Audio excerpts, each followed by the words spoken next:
Secret information. Violence at the U.S. Capitol. FBI Washington field. They reported to the FBI Washington field office.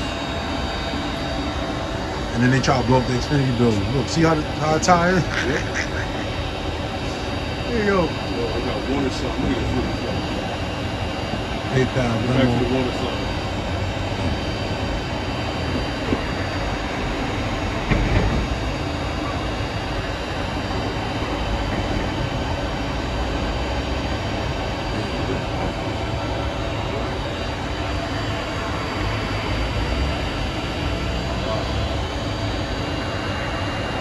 Light bulbs. Yeah.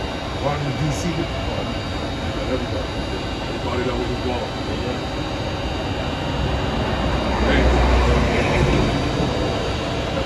Taking some of all of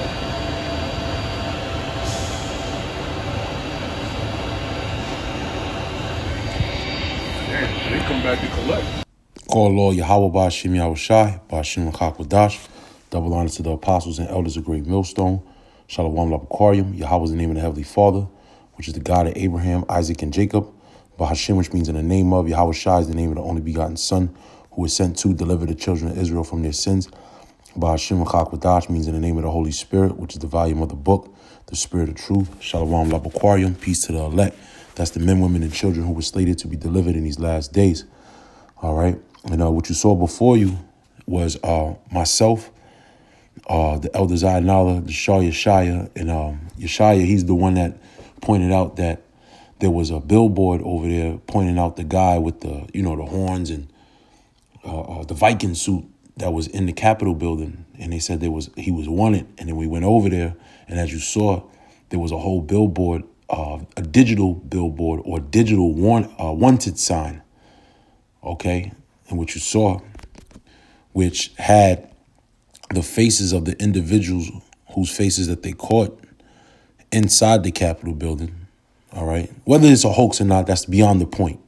All right. Nevertheless, what the point of the matter is that if you speak out against, your government, you speak out against injustices, I should say, or anything that's contrary to truth, then you're going to be labeled a terrorist. And that's why I want to bring this video out, because these individuals are just serfs, if you will. They're not major figures. They're not major players in this the Most High's movie.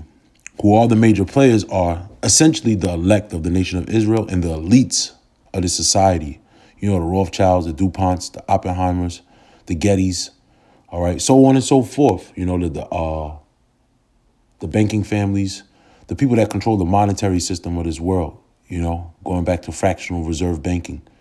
All right. Those are the major players on the earth. OK, the starring cast, if you will. And that's what this thing is all about.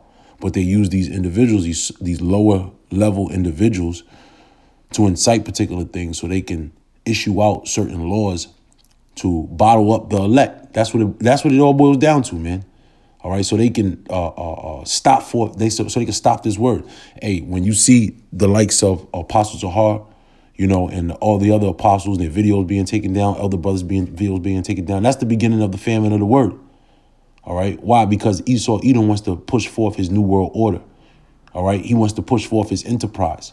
Okay, and in his mind, what he believes has to get done is you got to take away the rebels. All right, in Esau's mind, he wants to purge away the rebels. But this is all boiled down to, it all boils down to what we have to say, what we bring to the table. That's why you have the likes of Vocab Malone, okay, who's not really on the scene right now. He's not saying much right now. But he did his due diligence to put us on the forefront so that they can show the world that we're the opposition of their new world agenda. Okay. And I want to bring out a few scriptures. It's going to be simple, plain, and this is just a warning to the individuals that are half-assing as well, because the word of the Lord is the word of the Lord is about to be shut up, if you will. The word of the Lord is not about to be brought forth at the scale that it was once being brought forth. So this is best so you get on a good foot so that you're able to obtain this knowledge, and bring it forth. And also too, all right, this reminds me, all right, from a spiritual perspective of Revelation, the 12th chapter, which I'm going to go into, all right, which you had the dragon, okay, the Roman Empire, put into flight Yahweh Shai. And okay, when we bring out the word of the Lord, Yahweh Bashim Yahushai, the word of Yahweh Bashim Yahushai, it's the spirit of prophecy, which is the spirit of Yahweh Shai. So when we go out on the highways and hedges, the scriptures tell you, right? It said, "Lo, I come in the volume of the book that is written of me." So when we bring forth this word, they're seeing Yahweh Shai in a sense, figuratively speaking. Okay, let me read this real quick. Revelations 12:1. And there appeared a great wonder in heaven, a woman clothed with the sun and the moon under her feet, and upon her head a crown of 12 stars. Those 12 stars represents the 12 tribes of the nation of Israel. And that woman is talking about the children of Israel. All right, Jeremiah 6:2. And she being with child cried, travailing in birth and pain to be delivered. And there appeared another wonder in heaven, and behold, a great red dragon, having 7 heads and 10 horns, and 7 crowns upon his heads. Right? And if you understand spiritual talk, you understand that this is talking about the Roman Empire, which I'm going to go into Matthew, the 2nd chapter, and prove it. All right? Ultimately, it's talking about Herod, the Herodians, the Idumeans, the Edomites, which are the so-called white people today. All right? Which were the rulers of Rome back then. All right? And his tail drew the 3rd part of the stars of heaven and did cast them to the earth, right? Because the Roman Empire had the 3 tribes in subjection, all right, Judah, Benjamin, and Levi in the land of Israel during the time of the birth of our Messiah. And they cast them to the earth, and the dragon stood before the woman, which was ready to be delivered, for to devour her child as soon as it was born. You see, they wanted to devour Yahweh Shai. And I'm going to go into the history. I'm going to bring out the facts on that.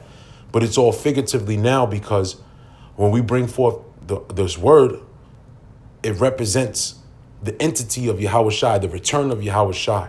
So as they see us going forth on the highways and hedges, as the scriptures tell you in Revelation, the 14th chapter, all right?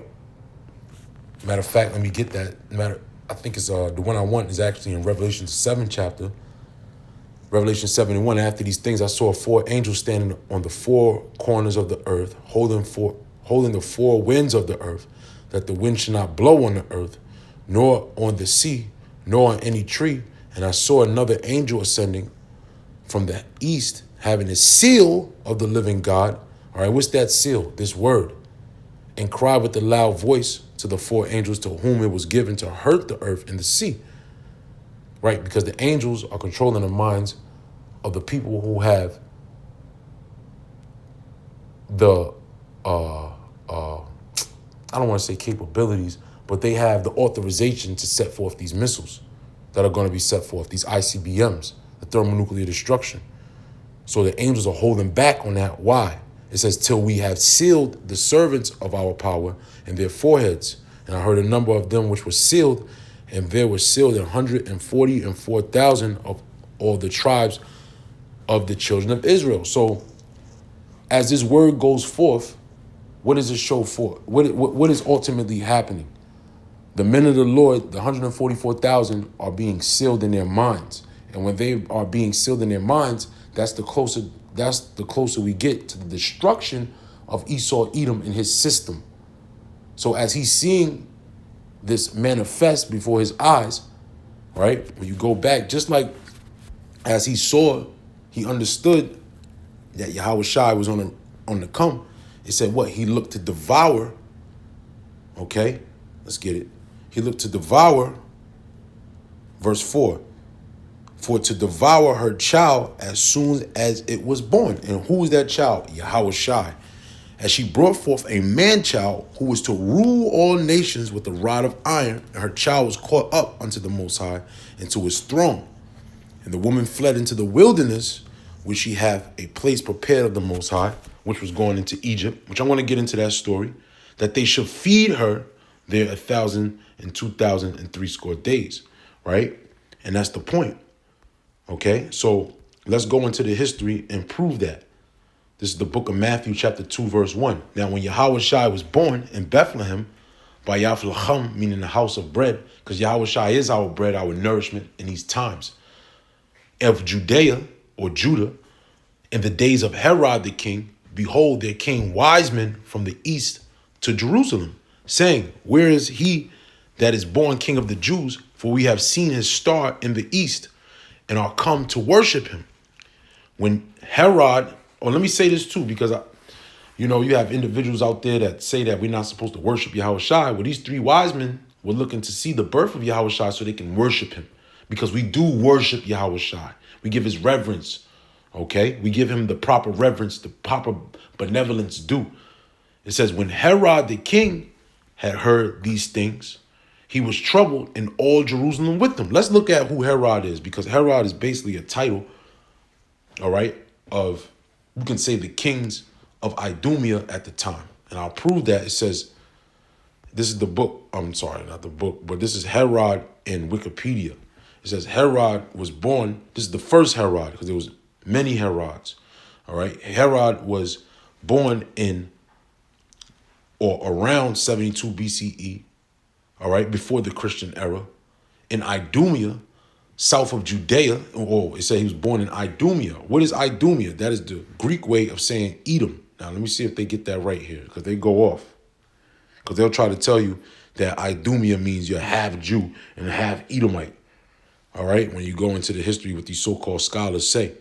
All right, but let me keep going. It says he was.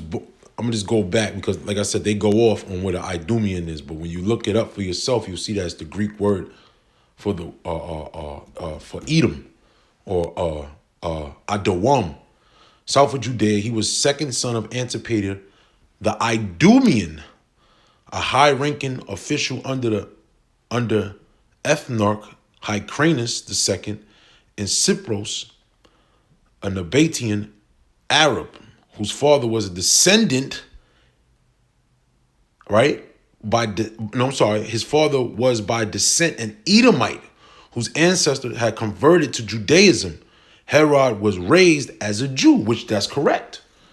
All right, because John Hyrcanus, all right, when you go into the book, the Maccabees, but when you go into the Josephus, you will read it for yourself, and you can see that John Hyrcanus, which was an Israelite, all right, was teaching Edomites to be Jews, all right, Judaism, if you will, the learning of the customs of the Israelites, all right. So let's go back to Matthew, the 2nd chapter. So now that we have an understanding who Herod is, because he's an Idumean, he's an Edomite.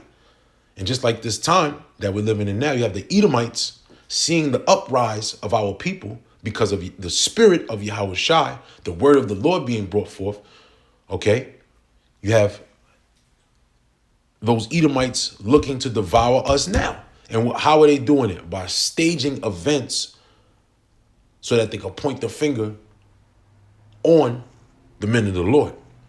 It says, when Herod the king had heard these things, verse 3, he was troubled, and all Jerusalem with them. And when he had gathered all the chief priests and scribes of the people together, he demanded of them where the anointed should be born. And they said unto him, in Bethlehem of Judah, for thus it was written by the prophet, and thou Bethlehem in the land of Judah are not the least among the princes of Judah, for out of thee shall come a governor that shall rule my people Israel. Then Herod, when he had privily called the wise men, meaning he privately called them, all right, inquired of them diligently what time the star appeared. And he sent them to Bethlehem and said, go and search diligently for the young child. And when ye have found him, bring me word again, that I might come and worship him also. You see, so Herod was being manipulative, because it's going to tell you, it's going to show you why. All right. When they had heard the king, they departed. And lo, the star which they saw in the east went before them till it came and stood over where the young child was. When they saw the star, they rejoiced with exceeding great joy. And when they were come into the house, they saw the young child with Mary, his mother, and fell down and worshipped him. And when they had opened their treasures, they presented unto him gifts, golds, frankincense, and myrrh. And being warned of the Most High in a dream that they should not return to Herod, they departed into their own country another way. And when they were departed, behold, the angel of the Lord appeared unto Joseph in a dream, saying, Arise, take the young child and his mother and flee into Egypt, like it mentioned in Revelation, the 12th chapter, that she fled into the wilderness. You see?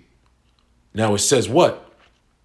For Herod will seek the young child to destroy him. When he arose, he took the young child and his mother by night and departed into Egypt. And like I said, this is all symbolic of the time now, because as we bring forth this word, it invokes the spirit of Yahweh Shai. It's bringing closer the downfall of Esau Edom, the downfall of this devil. All right. So that's why it says when you go into Revelation, the 12th chapter, all right, in the 12th verse, let's see what it says. Therefore rejoice ye heavens, and ye that dwell in them. Woe unto the habitants of the earth and of the sea, for the devil is come down unto you, having great wrath, because he knoweth that he hath but a short time. And Herod understood that. All right, just like going back to ancient Egypt. Okay, when you read about Moses, all right, you had the wise men of Egypt, the Pharaoh. They knew that Moses was going to be born. All right, they knew that a man-child will be born to deliver the children of Israel out of the hand of the Egyptians. So what did they try to do? They tried to kill Moses. They killed all the firstborn sons, or the sons, if you will, or the man-child, if you will, of the children of Israel.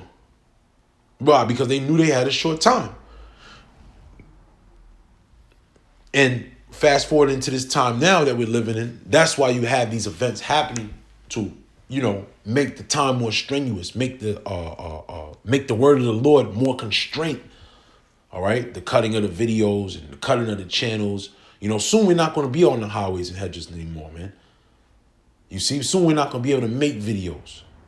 Why? Because this devil is looking to devour the word of the Lord. Okay? So let's go to Isaiah chapter 29 and 21. Start at verse 20. For the terrible one is brought to naught, and the scorner is consumed, and all that which watch for iniquity are cut off, that make a man an offender for a word, and lay a snare for him that he proveth. Sorry, let me read it again. That make a man an offender for a word, and lay a snare for him that reproveth in the gate, and turn aside the just thing just for a thing of naught. And that's what he's doing. He's laying a snare at this point in time. See, a lot of people, they're looking at this thing that happened in DC for face value, not understanding that you're being set up for the kill. You're being, you know what a snare is? You know what? Let me watch this. Let's take a look at what a snare is, because we always bring this out. But let's look at, no. Let's look at what a snare is. That's a snare drum. Okay. Here it goes. Snare, a trap for catching birds or animals, typically one having a noose or wire or cord, right? Because let's look at the image of it. There it goes. All right.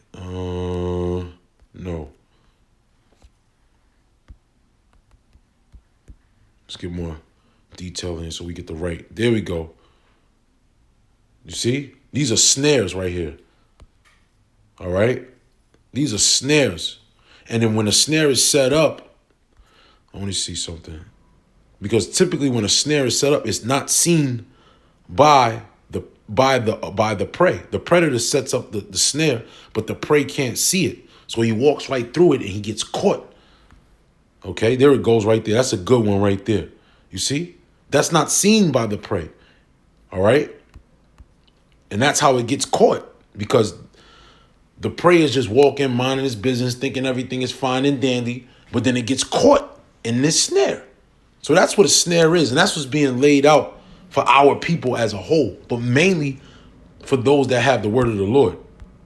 All right? It says, therefore, thus saith the Lord, Yahweh, Bashem shall redeem Abraham concerning the house of Jacob. Jacob shall not now be ashamed, neither shall his face now wax pale, meaning we're going to come into the light.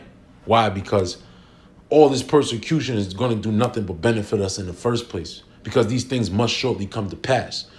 All right. Another scripture I want to get, Isaiah chapter 59 and verse 14. And judgment is turned away backward, and justice standeth afar off. For truth is fallen in the street, and equity cannot enter. Right, and I mentioned the famine of the word. All right? Because when we come out on the highways and hedges, what happens? We're bringing forth justice. We're bringing forth equity. We're bringing forth truth. But this is what Esau Edom wants to take away from the people so he can control their minds and ultimately have control over them by way of the RFID chip, which is the mark of the beast. And who's the beast? The revised Roman Empire. This makes too much sense. Okay, verse 15. Yeah, truth faileth, and he that departed from evil maketh himself a prey. You see? Because when we teach our word, when we teach the word of the Lord, when we're out there teaching the word of the Lord, we're teaching our people to depart from evil.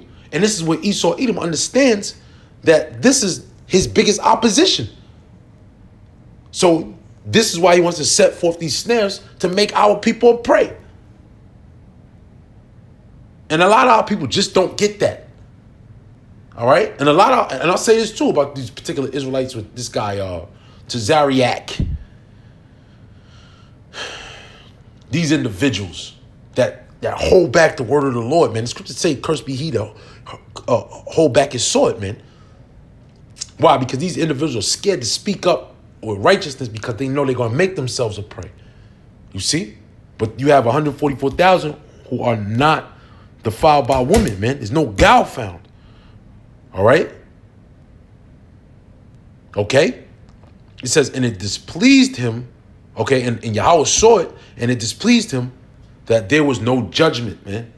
All right? But the point of the matter is that because we've brought forth this word, all right, and we spoke against the opposition, we spoke against Esau Edom and his plans and his new world order, the plans of his new world order, he's going to, you think he set up his own people, you know, he basically, you know, in a sense, he set a snare for his own people. How much more for the elect who have been bringing forth the word, which is the ultimate device or the ultimate weapon to bring down his new world order. Come on, man. All right. So it's inevitable, man. Time is short. I'm really and the Spirit is really on me to speak to you individuals that are, you know, dancing with this truth, if you will, man, and not really taking this thing serious, man, because they coming after you too. So you better go hard. All right. I'm gonna close on that. Call Lord Yahweh Ba'Shem Yahweh Shai Ba'Shem Chakwadash.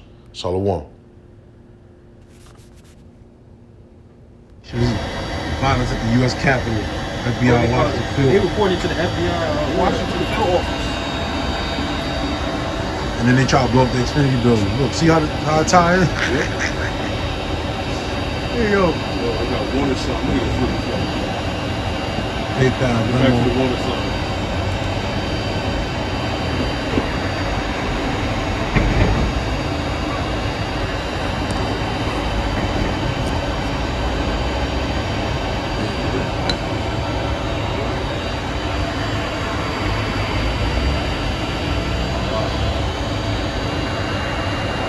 Pipe bombs. Yeah. Washington, D.C. Everybody that was involved. Damn. Taking some of all of